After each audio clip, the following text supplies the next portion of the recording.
Olá pessoal, tudo bem com vocês?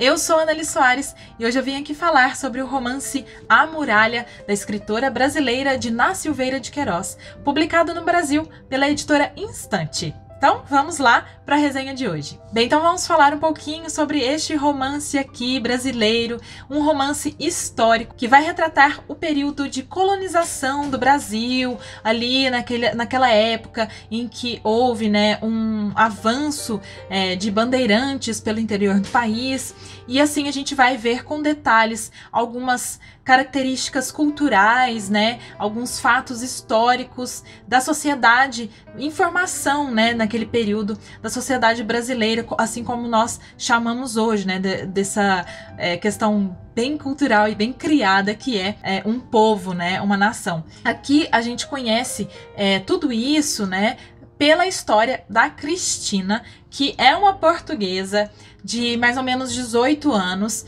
que vem para o Brasil se casar. Ela vem prometida, noiva de um primo dela, de um parente, que, enfim, o irmão dela que conduziu esse casamento, que fez esse negócio, e ela vem para cá para conhecer então e se casar com seu noivo Tiago. E é interessante a gente observar o olhar da Cristina diante das coisas, porque ela vem com esse olhar muito europeu, muito preconceituoso, inclusive, em relação às pessoas que aqui moravam. E assim, ela tem vários choques de realidade, vários choques culturais, já no comecinho, ainda no barco, sabe? Antes de desembarcar, ela já começa a observar as diferenças que há entre as pessoas, que há entre os hábitos dessas pessoas aqui do Brasil. E a Cristina vem com destino a São Paulo do Piratininga, e antes de ir para a fazenda onde ela moraria, onde ela deveria viver a partir dali, com a família do seu noivo Tiago. Então nós vamos acompanhar a trajetória e a aventura da Cristina até chegar à Lagoa Serena, passando, fazendo esse percurso do litoral até a cidade de São Paulo. Então ela chega aqui e ela vai primeiro já ter a sua grande e primeira decepção, porque o Tiago não está esperando para recebê-la, e para acompanhá-la nessa viagem até a Lagoa Serena. Então ela já tem uma grande decepção. Vale lembrar que, eu não disse aqui, mas é muito importante, que além de todas essas questões culturais e sociais que a Cristina carrega, como um ser social formado em Portugal, ela também é uma mulher muito romântica, ela tem uma visão de casamento muito idealizado. Então, esse primeiro choque já diz um pouco do que a gente vai encontrar depois, desse primeiro não contato com o noivo. E aí ela vai ser recebida por indígenas escravizados na fazenda pela família do Tiago, e inclusive um deles, eu acho que é meio irmão do Tiago, uma coisa assim, porque filho de alguma indígena com o pai do Tiago, que, enfim, isso ela descreve também, de como é comum as mulheres, não só da Lagoa Serena, mas as mulheres cuidarem de filhos, tanto das escravas negras, que vivem ali, mas também das indígenas. Ela vai ter alguns problemas com relação ao Imbé, principalmente por causa desse preconceito, de ver o Imbé mais como um animal, mais como um ser selvagem, do que como um ser humano, que a gente sabe que é o que acontecia, e ainda acontece em alguns casos de pessoas que têm muito preconceito. Enfim, vamos lá.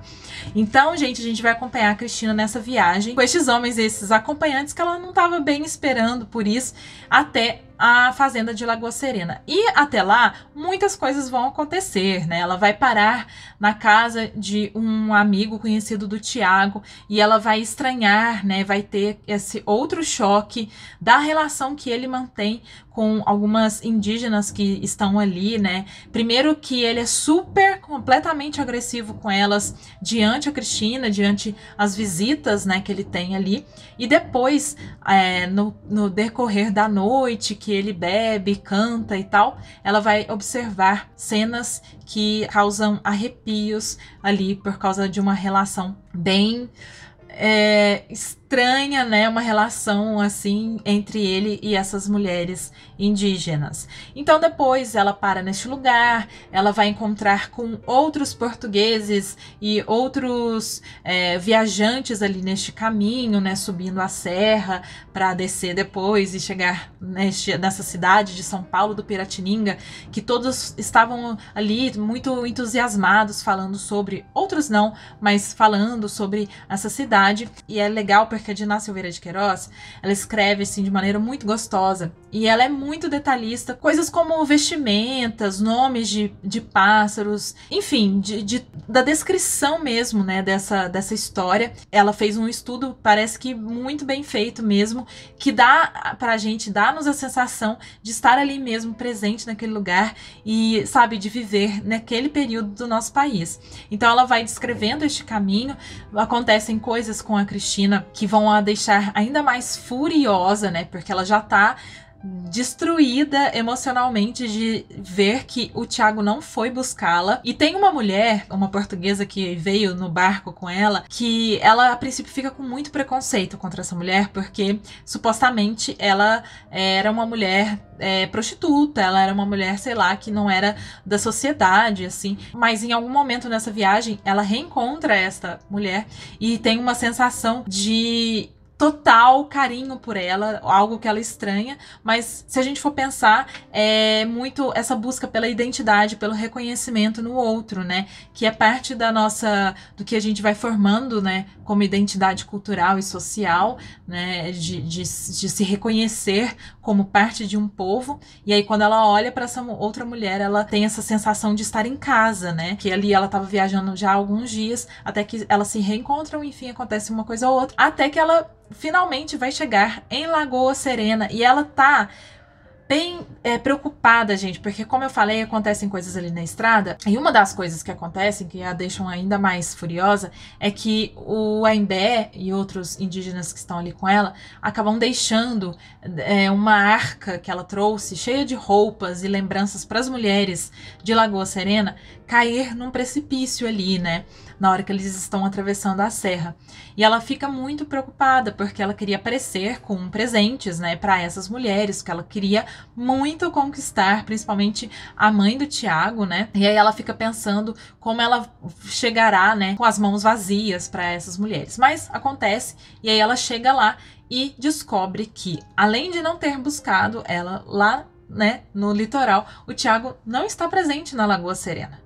E aí a gente vê como que ela vai lidar com isso e como essas mulheres vão a receber. Não vou dar detalhes para não estragar muito a sua experiência, mas ela tem uma identificação assim quase imediata, principalmente com duas mulheres ali, que é a mãe Cândida, que é a dona Cândida, a sogra dela, e também a Margarida, que é uma outra nora da Cândida. Ela é casada com o irmão do Tiago, né? E a gente vai descobrir então por que é que eles não estão ali, né? Na verdade, eles estão em mais uma das viagens que eles fazem para Minas, algo que eles sempre faziam, né? E a Cristina então vai descobrir algo bem especial nessas mulheres, que é o de fazer serviços de homens, né? Ela fica assim impressionada, fica chocada de como as mulheres deste lugar, né, de São Paulo, de Lagoa Serena, são mulheres que não ficam em casa apenas esperando pelos seus maridos, né, pelos seus filhos voltarem. Muito pelo contrário,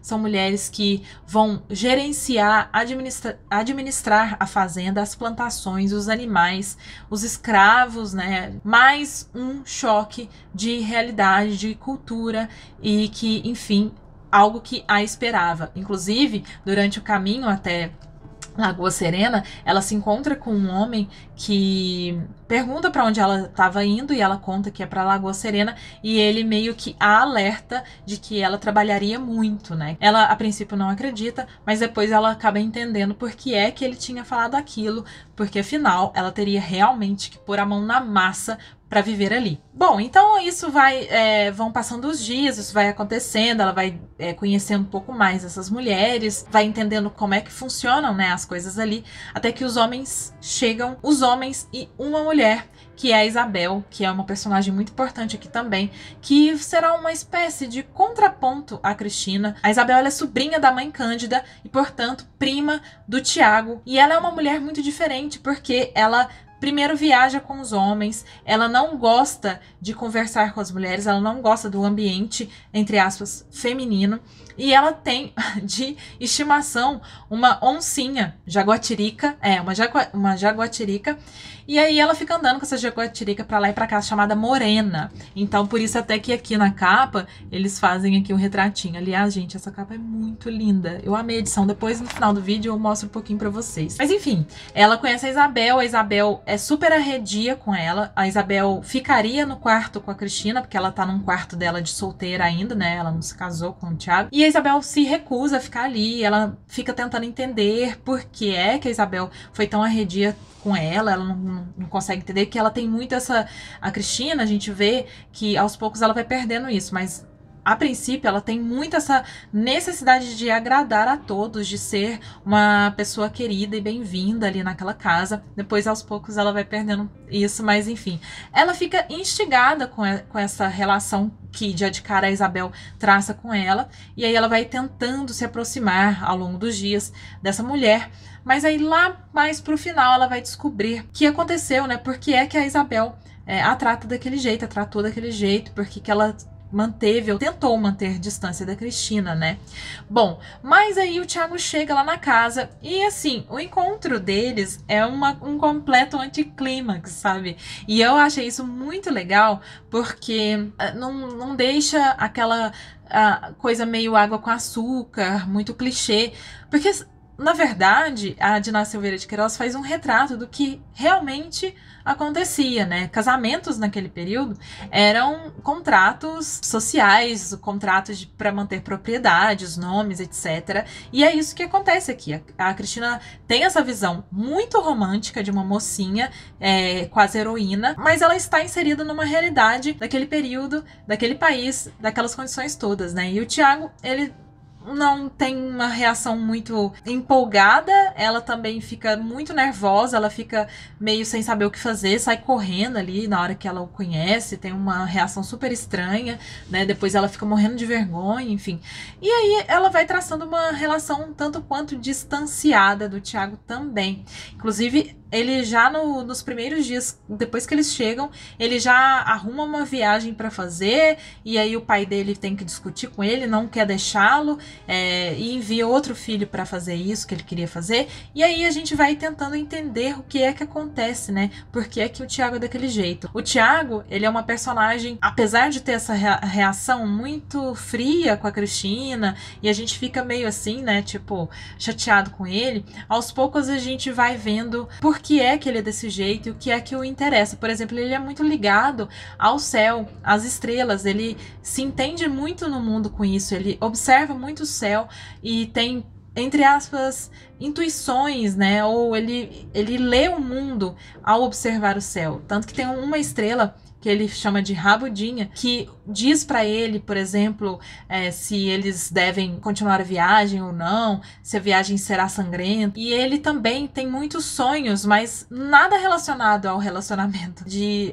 conquistar terras, de encontrar o ouro, que o pai dele anteriormente é visto meio que como louco, né, como mentecapto por estar desbravando aquela área e insistindo em encontrar ouro naquela região e tal. Então o Tiago é muito essa pessoa, né? Então a gente vai conhecendo aos poucos essas personagens, né? É interessante a gente ler as relações entre os brancos, né, portugueses, os brancos brasileiros, né, ou seja, aqueles brancos que já estão aqui há mais tempo ou que são filhos de portugueses, mas nasceram no Brasil.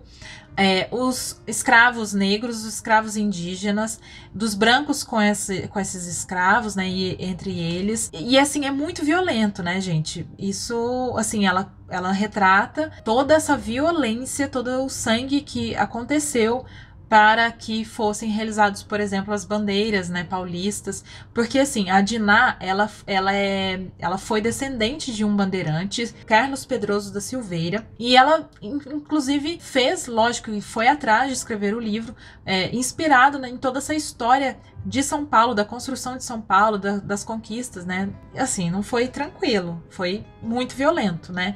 Então ela coloca aqui, né, tipo, os maus tratos, os preconceitos, as guerras que eram traçadas, as vinganças, as traições, né? Desses sentimentos desses povos todos, né? Então é legal a gente observar, inclusive, uma bandeira contra a outra, né? Um bandeirante que está aliado aos portugueses, o outro que, enfim, que está numa oposição, etc. Então é legal a gente acompanhar tudo isso de modo literário, né? De modo tão gostoso, fluido, porque é uma leitura, embora tenha tudo isso, né? Questão da violência, mortes, a gente tem uma leitura muito gostosa, muito leve. Uma personagem que eu gostei muito aqui, que é a Margarida, que é essa nora, né, da mãe Cândida, que a Cristina já de cara gosta muito. É uma mulher muito interessante, muito atraente.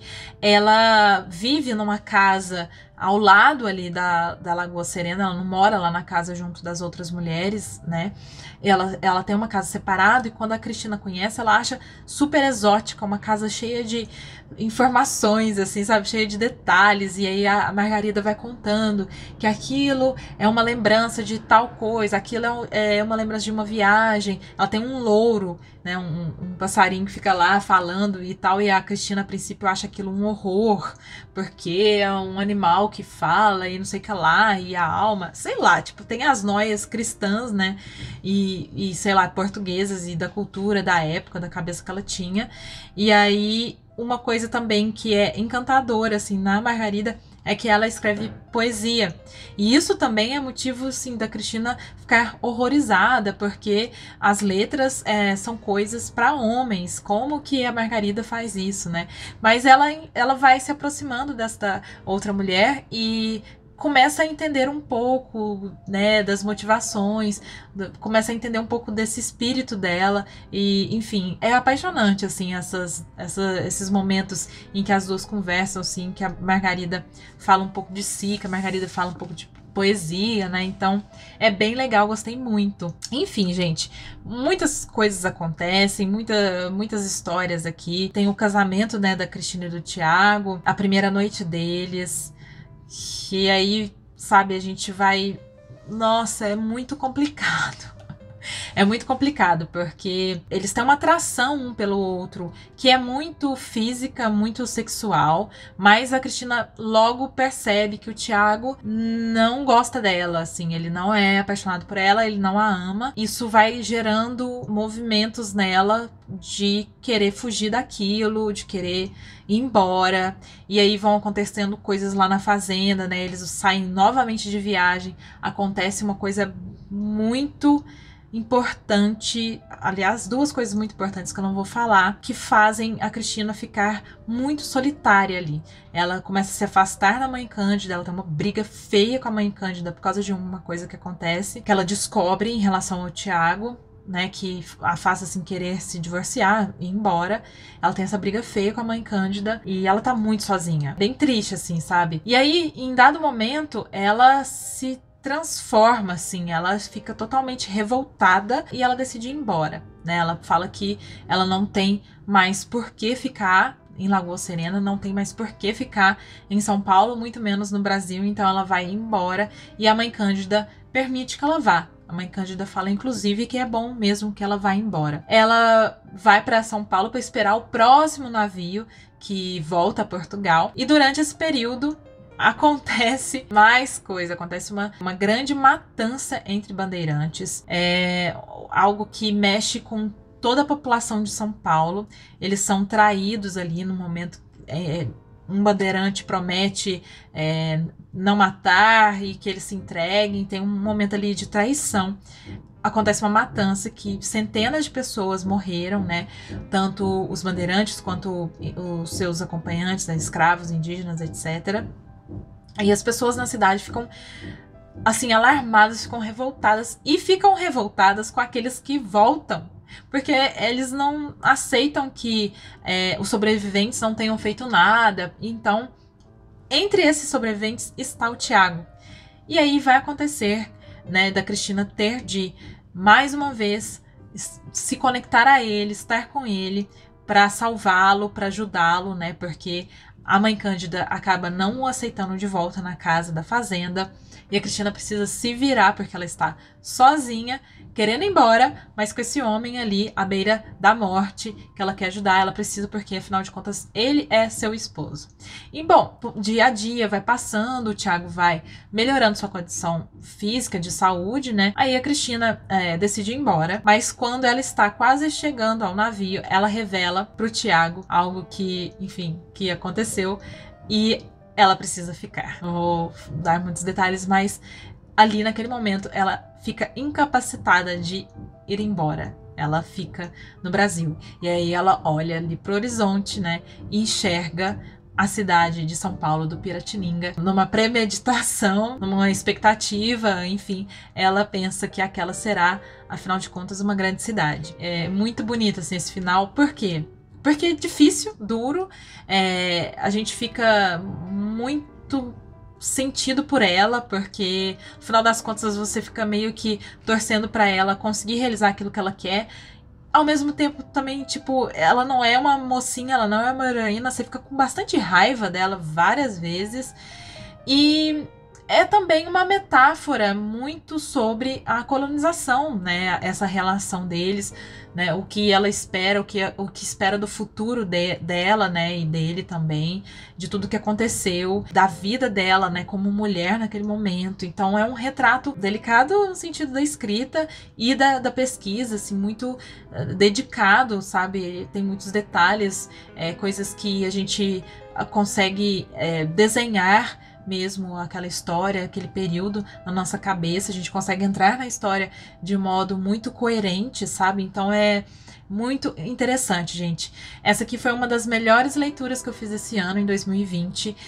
Eu tinha vontade de voltar ao livro, isso é algo que nem todo livro bom, porque tem muitos livros muito bons que precisam, sabe, que você não tem tanta aquela vontade de voltar, de ânsia de conhecer a história. Esse aqui, muito pelo contrário, é um caso que eu ficava, tipo, querendo ir e saber mais, porque tem essa coisa, né, do que vai acontecer com a vida, com as coisas, com as personagens, com as viagens, enfim. Embora a gente saiba da história, assim, né, é muito legal poder acompanhar esse livro, essa história tão gostosa. Então, eu recomendo muito para todo mundo. Essa edição da estante está bem bonita, vou mostrar um pouquinho para vocês. Gostei ainda mais porque eles trouxeram um prefácio com a Maria Valéria Rezende, escritora brasileira que eu gosto muito. Ela descreve a relação dela com essa história, com este livro, A Muralha, publicado primeiramente em 1954. Na época, o prefácio foi feito pela Raquel de Queiroz. E então, Maria Valéria Rezende conta, assim, por que